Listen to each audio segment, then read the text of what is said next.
recording. So we have completed goods issues and receipts and reservations. So the next topic that we see is transfer posting and physical inventory. So these are the two concepts pending from the inventory management. So let's go with those two.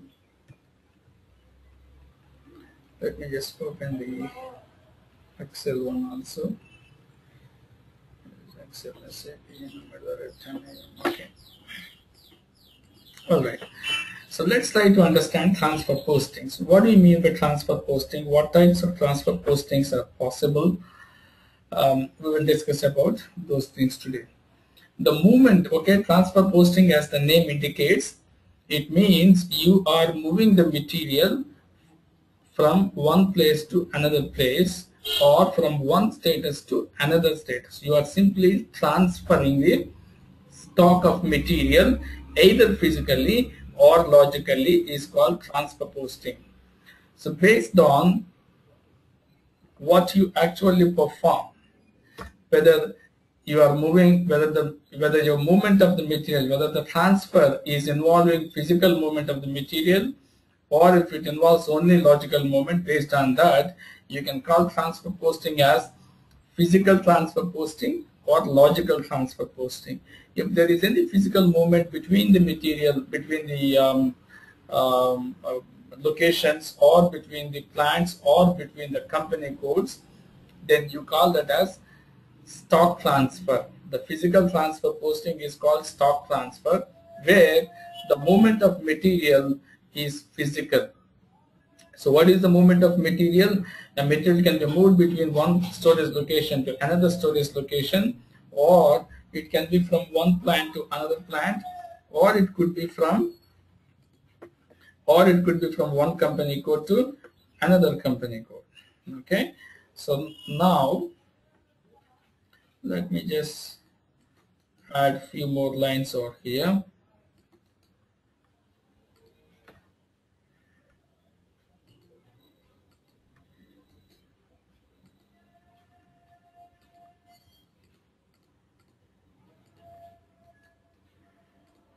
Okay,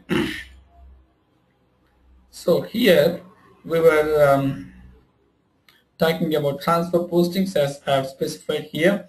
Physical transfer posting and logical transfer posting. In case of physical transfer posting, you can move the material between one storage location to another storage location, or from one plant to another plant, or from one company code to another company code. In either of these three areas, you have something called one-step and two-step procedure between the plant to plant, or between storage location to storage location. In case of company code, we use stock transport order concept. Okay, so now, so if you go with it, physical transfer posting, so these are the three things that we deal with. Let's go with each of the moment. For example, let me explain you what do we mean by single step stock transfer between storage location to storage location. Let's say you have if two of the storage locations, if they are located close to each other, it's like if I have to say, you have got in a building, you have got each room within the building is maintained as a storage location, or each floor of the building is maintained as a storage location. Then you bring some material from floor 1 to floor 2. So what? Withdrawal of stock from floor 1 and keeping it into floor 2. Both withdrawal and then put in. Both steps are executed in a single transaction. If that is the case, that is what we call it as one-step transfer posting. Assume it, there are two buildings, each building is considered as storage location, and these two buildings are located, say for example, 1-2 kilometers distance apart. And then in such case, let's say you remove the material from issuing storage location, that is called issue